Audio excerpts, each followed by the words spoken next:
The invitation came in a sleek, cream-colored envelope, sealed with gold foil and bearing the Carter family crest. At first, I thought it was another fundraiser dinner or some socialite's birthday gala, but when I flipped it open, I froze. In large, bold letters, it read, Carter Family Ranch, Evening Under the Stars, an exclusive benefit for the Texas Arts Foundation. And just beneath it, my home address. I read it again, slower this time. My ranch, my land, being used for a party I hadn't agreed to host. There was no note, no request, no heads-up call from my brother, just an assumption, printed on embossed cardstock, that my property was now a Carter family venue for impressing rich people. I set the invitation down on the kitchen counter and walked to the window overlooking the pasture. My horses were grazing peacefully, unaware they were about to become background decor for a staged evening of small talk and champagne. I picked up my phone and called my brother. Straight to voicemail. Of course, they didn't even ask. For years, I let them walk over me, call me eccentric, the ranch girl, just a phase. I gave them second chances and silent forgiveness. But this was the line. They didn't just take my space. They claimed it as theirs.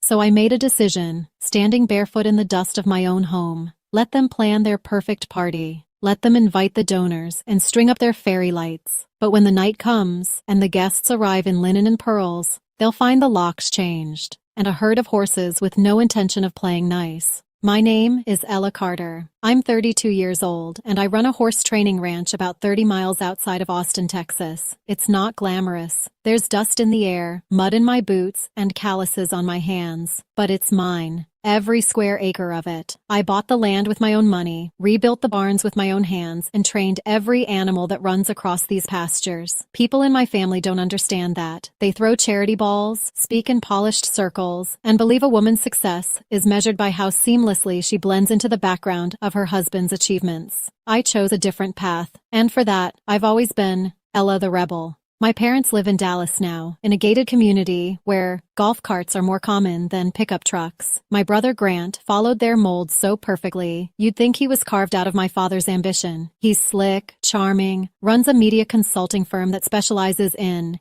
image rehabilitation for wealthy clients. That irony's not lost on me. His latest girlfriend, Alicia, is a lifestyle influencer who's made her entire persona out of pretending to go rustic on weekends. Cowboy boots, wide-brimmed hats, all for the gram. The kind of woman who'd call my ranch aesthetic while wincing at the smell of hay. They visit maybe twice a year, usually unannounced. Last time, Alicia wandered into the stables in high heels and asked if the horses had been tested for allergies. Grant just laughed like it was adorable. I've gotten used to being the outlier, the one who never fit in with the Carter brand of curated perfection. But I didn't expect them to go this far. My ranch isn't part of a family trust. It's not a Carter legacy property. My grandparents sold the original homestead decades ago. I bought it back from an investor with my own savings after college, when everyone else thought I was throwing my life away on animals and dirt roads. But I made it work. I built a business training horses for therapeutic riding programs, competitive riders, and even movie studios. I started small, working out of my truck, hauling gear by hand. Now, clients fly in from across the state just to work with me. My horses are healthy, my books are clean, and my name is respected, even if my family can't say it without an eye roll. And yet, here I was, reading an invitation that had taken everything I built and repackaged it as a Carter family showcase. They never asked me if they could host this event here. No email, no call, no warning. Just printed it on the invitation like it was theirs. That's the thing about my family. They don't need permission when they assume they own the narrative. I'm supposed to be grateful. Grateful that my land is finally being put to good use. That my dusty little life can be polished into something worthy of photos and high-profile donors. But the truth is, I've spent a decade reclaiming this space, from what they thought I should be, from who I was expected to become. And no amount of fairy lights or canapes is going to turn it into their trophy stage. I walked outside, past the stables. My horses trotted to the edge of the fence, ears pricked, alert. They knew my mood before I did. Animals can feel when something's wrong. I leaned on the gate and exhaled. They want to impress the rich?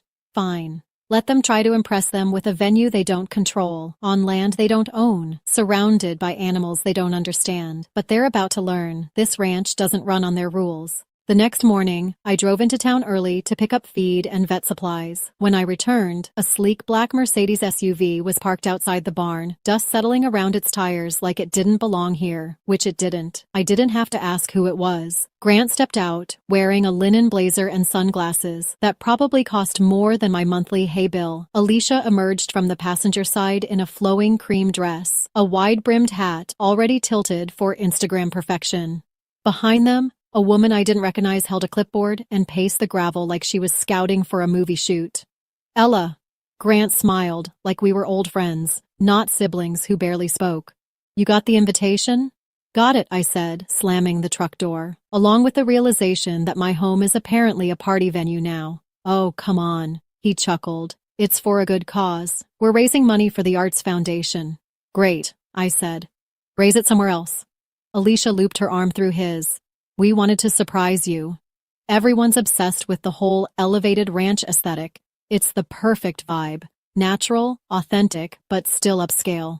Authentic, I repeated, glaring at her boots. Designer, no dirt on them. The woman with the clipboard stepped forward. Hi, I'm Julia, the event planner. We'll be bringing in a full tent setup, lighting rigs, catering. Don't worry, nothing invasive. Just need access to the pasture behind the stables for the main event, and we'll need to clear the barn for photo ops with the horses. I stared at her. You want to clear out my barn? Well, the hay bales and gear aren't exactly photogenic. We're thinking white drapes, floral installations, soft lighting. It'll look like a magazine shoot. Alicia said your horses were camera-friendly. I looked at Alicia. Did you really say that? She smiled sweetly. Well, I assumed they were used to people, right? And we'll have handlers on set, of course. Grant said it was fine. I turned back to my brother. You gave them permission? He shifted uncomfortably. Technically, it's a Carter family event, Ella. You're part of the family. This ranch is... No, I cut him off. This ranch is mine. Not inherited, not borrowed. I bought it. I rebuilt it. The Carter name doesn't appear on the deed. Grant sighed. Don't be difficult. We've already sent out the invites. Do you know how hard it is to book donors like this? The Garretts, the Monroes, half the board from the foundation. Everyone's expecting a certain experience. You mean an experience where they pretend to be country for a night, get drunk under the stars, and take selfies with my horses like they're props? Alicia huffed. You don't have to be so hostile. We're doing this for a good cause. And honestly, this place could use a little polish. My jaw tightened. Get off my land. Julia blinked. Excuse me? I said get off my land. All of you. Grant raised his hands. Whoa, let's not be dramatic. You're acting like we're strangers. I pointed at the truck. You are. You don't live here. You don't help with the work. You don't ask, you take. And I'm done pretending that's okay. We just need it for one night, Alicia shouted. You're overreacting. No, I said, stepping toward them. I'm finally reacting. Julia glanced at Grant, then started ushering Alicia back toward the car. Maybe we should give Ella a moment. We can revisit the logistics later. I'll save you the trouble, I said. There won't be a later. There won't be a party. If anyone shows up on this land without my permission, I'll call the sheriff. Grant looked at me like I'd slapped him. You would actually sabotage your own family like this? Do you know how this will look? I stepped in close, so he could see I meant it. Maybe next time, ask before putting my name on something I didn't sign up for. He hesitated, then scoffed. You always were stubborn. No, I said. I'm free. There's a difference. They left, tires spitting gravel as they peeled away. I stood in the rising dust, heart pounding, hands shaking. I'd drawn a line, and I knew they'd cross it anyway. But next time, I'd be ready. 3 days passed. Silence. Not a word from Grant, not even a passive-aggressive text from Mom. I started to believe, foolishly, that maybe they'd backed off. Then the trucks came. I was in the round pen, working with a young Mustang named Rio, when the sound of engines rolled over the fields. 2 catering vans, 1 generator truck, and a white SUV with a floral decal that read Bluebell Events pulled right up to the front gate. I dropped the lead rope and marched toward them, fists clenched, dust clouding my boots. The woman from the SUV stepped out, phone in hand, already talking to someone. Yes, we're at the site. No one's here. Wait, hang on. She noticed me. Hi there, are you the caretaker? I'm the owner, I said sharply. What are you doing here?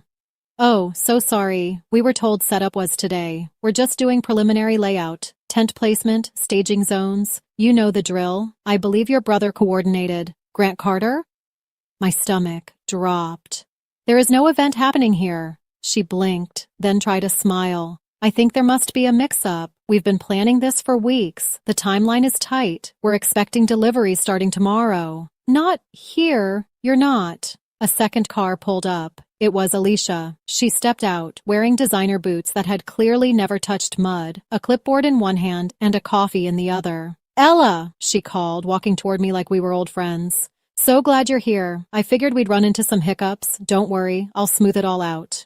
You're trespassing, I said. Again, she gave a short laugh. You're so dramatic.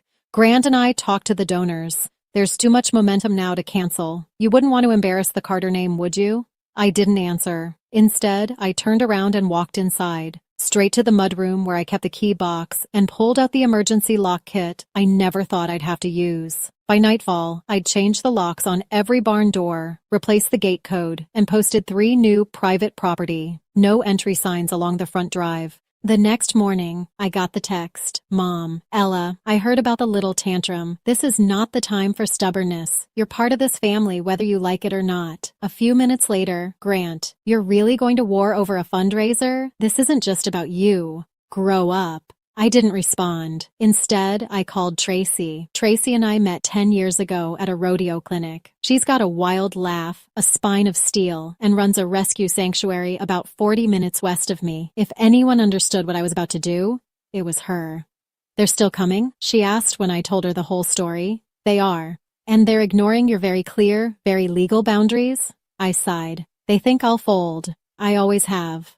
There was a pause. Then a familiar edge to her voice. You got a plan? Something loud, I said. Something they'll never forget. She laughed. You want me to bring thunder and whiskey? Bring all of them. The next few days, I prepared like I was going into battle. I installed temporary fencing across the lower pasture, checked every latch and gate twice. I mapped out every camera angle from my security system. Then I positioned the herd for maximum visual impact. 21 horses, including Thunder, my tallest black gelding, and Whiskey, a mare with attitude as sharp as her name. By Thursday, the main tent was already set up. I hadn't approved it. I hadn't allowed it. But there it stood. White canvas stretched across my land, twinkle lights strung between poles, cocktail tables arranged around fake wine barrels. They'd even set up a floral photo wall against the back of my barn. I watched from the tree line as men in polos adjusted champagne flutes on trays, as Alicia posed in front of the barn doors, directing workers like she owned the place. And I waited. I let them set the stage, let them believe they'd won.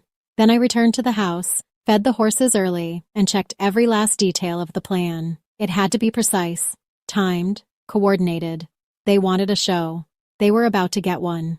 Friday morning arrived cloudless and hot, the kind of Texas day that dried sweat before it could form and baked dust into every crack of the earth. A perfect day for an event, they'd say. I watched from my upstairs window as vans arrived one after another, florists unloading crates of white hydrangeas, caterers wrestling silver trays into the tent, and a string quartet tuning their instruments beneath the shade of the old oak. From up here, the ranch looked like it belonged in a wedding magazine. The tent glowed softly in the sunlight. Everything had that curated, sterilized shine they liked to wrap the world in. But underneath, it wasn't theirs. Not really. It never had been. At exactly 10 a.m., Tracy arrived with her trailer. We parked it on the back slope of the property, out of sight from the tent, but close enough to hear the dull hum of activity. The horses inside shuffled and snorted, eager, sensing movement. I still can't believe they set all this up without your say-so, she muttered, unloading gear from her truck bed. Rich folks really do think fences are just suggestions. They think boundaries are invitations, I replied. We walked together along the pasture line, checking every gate, every latch, every opening. The lower paddock's temporary fencing had been reinforced. Inside, my herd waited, alert, restless, ears flicking forward toward the unfamiliar sounds coming from the party, set up. I'd trained them for agility and confidence. They weren't just pasture ponies. They were veterans of parades, movie sets, and cross-country clinics. They wouldn't bolt without cause. But when released, they knew how to make a statement, especially Thunder. You sure about this? Tracy asked, looping a rope through her hand. I nodded. They turned my life into a backdrop.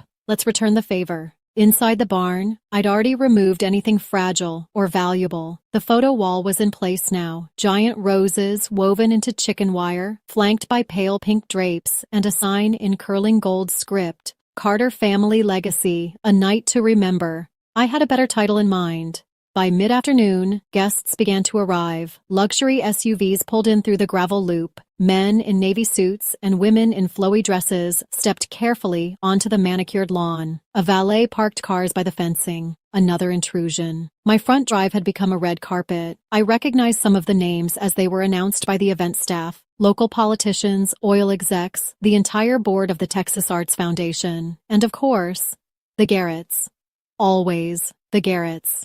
I stood in my tack room watching the feed from the security cameras, which I had angled perfectly. Tent, barn, pasture, all recorded. At 3:42 p.m., my phone buzzed. "Grant. Cameras are great, by the way. The donors are loving the live drone feed. Don't worry, we're not showing the barn interior." I didn't respond. I just adjusted the feed to record locally. No streaming, no outside access. This moment would belong to me.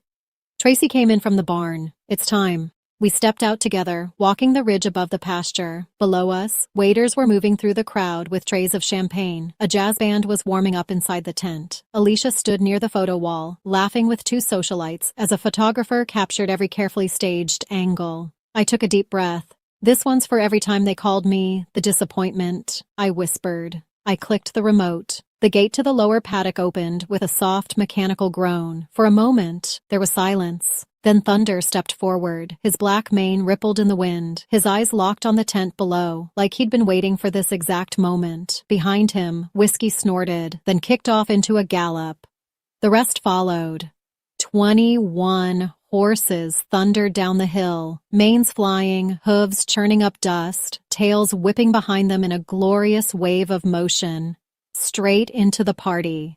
It was like a bomb dropped. Guests screamed as horses charged between tables. Champagne flutes flew. The florist's wall shattered under the impact of two startled mares. Thunder reared in the center of the tent, knocking over the centerpiece table. A waiter dove for cover. One of the Garrett women shrieked as her dress caught in a chair leg and tore completely. The band stopped playing mid-note, and standing on the ridge, I watched it all. Arms folded, face calm, chaos. Honest, wild, uncontrollable chaos. For once they couldn't curate it. The horses didn't hurt anyone. They weren't reckless. They were just themselves. Big, beautiful, unapologetic creatures, moving through a space that was never meant for them.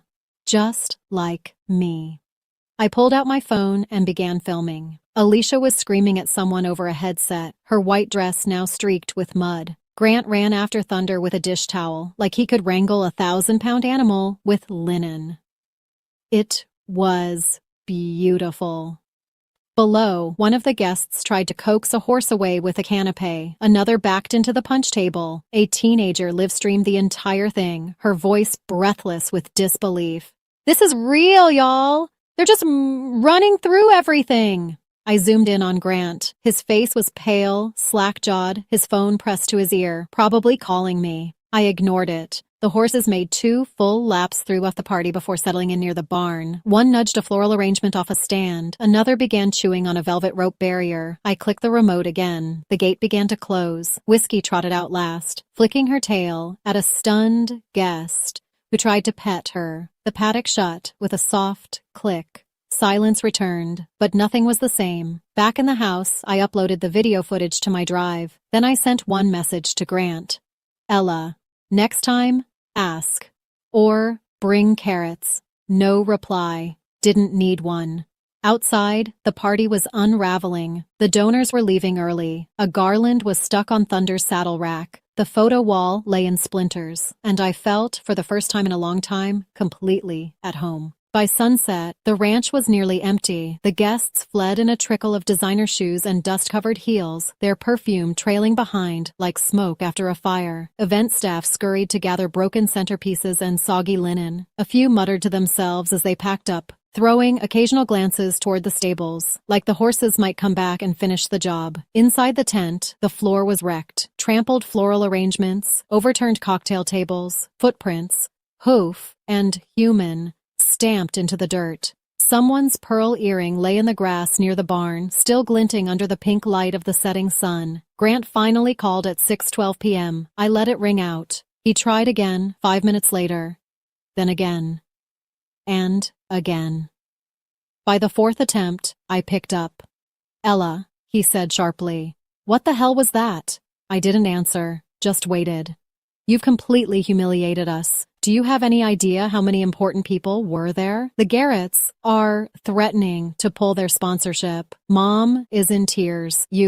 Is that why you called?" I cut in. "To tell me how my property, which you trespassed on and used without permission, caused you inconvenience when the animals who live here acted like animals?" He paused. Then, "This was a mistake. You've embarrassed the Carter name." "Good," I said. It needed a shake. "You've ruined everything." I took a breath. "No, Grant. I've reclaimed something you and Mom and Alicia tried to polish into a lie. My life isn't a stage set for your ego." He went quiet for a beat. Then, "The board is going to hear about this. Mom's already talking to lawyers."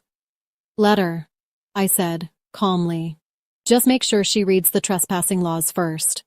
I hung up, and then I made my move. I pulled up the email draft I'd prepared that morning. Attached were the video clips, security footage of trucks arriving without consent, the party planner entering the barn, Alicia directing the staff, and finally, the horses storming the party. The subject line read, "Unauthorized use of private property. Statement from Ella Carter." I sent it to every major local news outlet, then to the Arts Foundation board. Just to be clear, I copied in a few journalists I knew through former clients and a handful of influencers who'd already begun speculating about the ranch party disaster on social media. By the time I poured myself a whiskey and walked outside, my phone was buzzing with replies. The story was spreading. A wealthy family commandeering a relative's ranch without permission, only to be overrun by a herd of horses during a gala. It had everything: drama, wealth, animals, and a woman finally drawing the line. A viral storm in the making. Tracy pulled up beside the barn as I sipped my drink.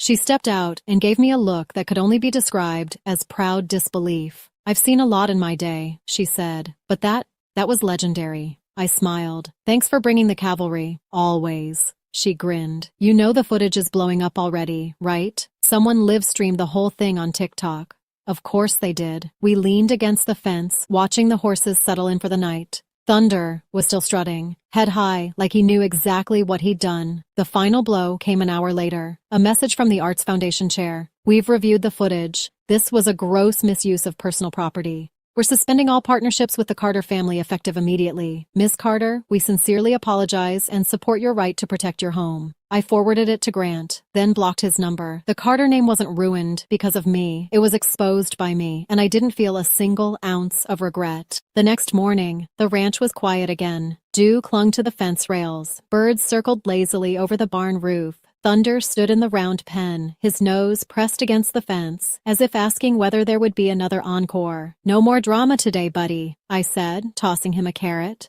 In the pale gold of early morning, it was hard to believe the chaos of the day before had even happened. If not for the broken photo wall still slumped near the barn, or the leftover wine glasses half buried in the pasture, you might have missed it. But I remembered every second. The look on Alicia's face as thunder knocked over the rose display, the stunned silence when guests realized they weren't in control, the messages that came afterward. Dozens of them. Some from strangers, some from women who said, "You did what I've always wanted to do," and a few from quiet voices in my own family.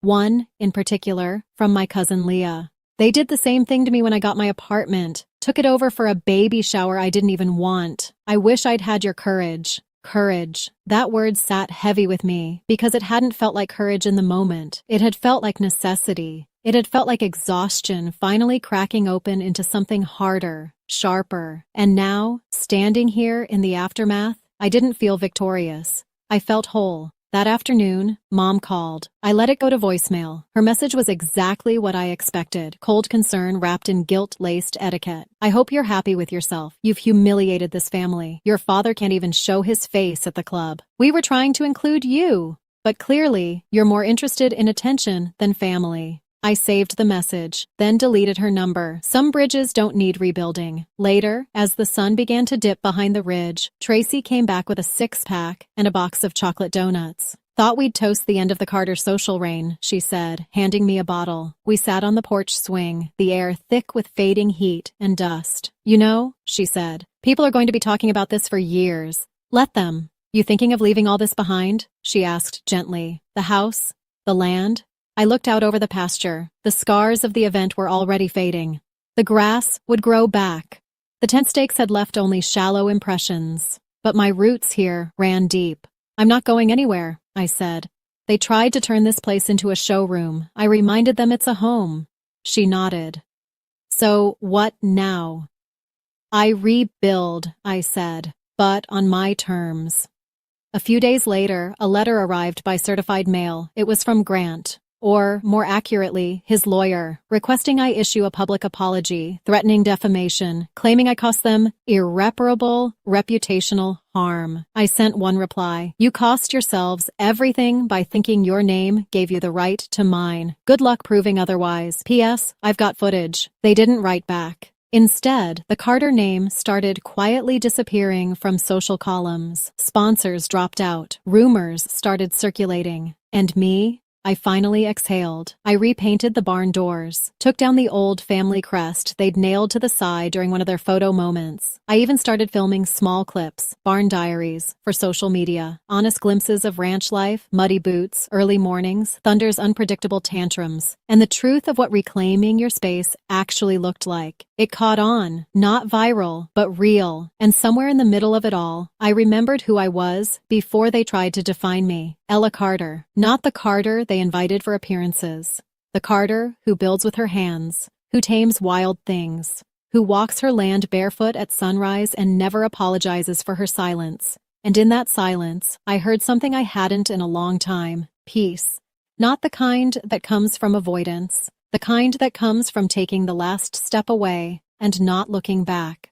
1 week later, I stood in the middle of the pasture, boots sunk deep into soft earth, a breeze teasing the strands of hair that had come loose from my braid. The late afternoon sun cast long golden fingers across the grass. Thunder grazed a few yards away, calm now, as if he hadn't caused a social apocalypse just days ago. Everything was quiet, and I was still here. That, more than anything, felt like the victory. For years, I'd bent so far backward to keep the peace, to represent the family, in a way that wouldn't upset the balance. I stayed quiet when they used my house for photo ops, bit my tongue when Mom told people she'd designed the barn. I smiled through every passive-aggressive brunch, every manipulation, disguised as tradition. Because I thought that's what you did when you loved people. You tolerated, you made room, you softened your edges. But here's the truth. No one told me growing up, love doesn't require silence.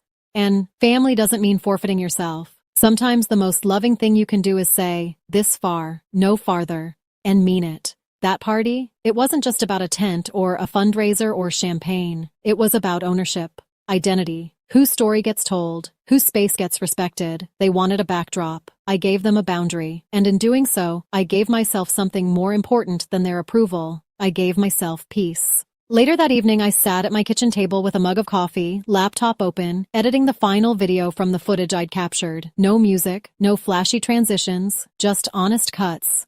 The trucks arriving uninvited. The flowers being arranged on my barn. The guests sipping cocktails under fairy lights.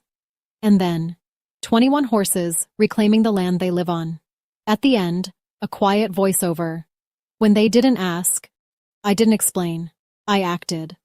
Because sometimes the most powerful thing you can do isn't fight. It's remind them who you are and where they're standing. I hit upload. Not for revenge, but because somewhere out there, someone else needed permission to stop asking for permission. I shut the laptop and stepped outside. The night was soft. Stars peeked out behind thin clouds. A distant owl called from the edge of the woods. The scent of warm hay and dust clung to everything. In the quiet, I remembered something my grandfather used to say when I was a kid, riding beside him on trail rides. You can't control what shows up at your gate, but you damn sure get to decide who comes through it. I smiled, whispering it aloud into the stillness. You damn sure do. Inside, my phone buzzed with a new message from someone I didn't know. Saw your video. My parents have been using my place like it's theirs for years. I thought it was just easier to let it go. Thank you for showing me it's not weak to say no. It's strong.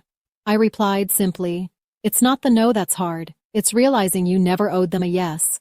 Then I put the phone down, poured a last splash of coffee, and walked barefoot out to the porch. I didn't need applause, didn't need vindication. I just needed to sit and breathe and be here on land that was finally fully mine. And that was enough. That was everything.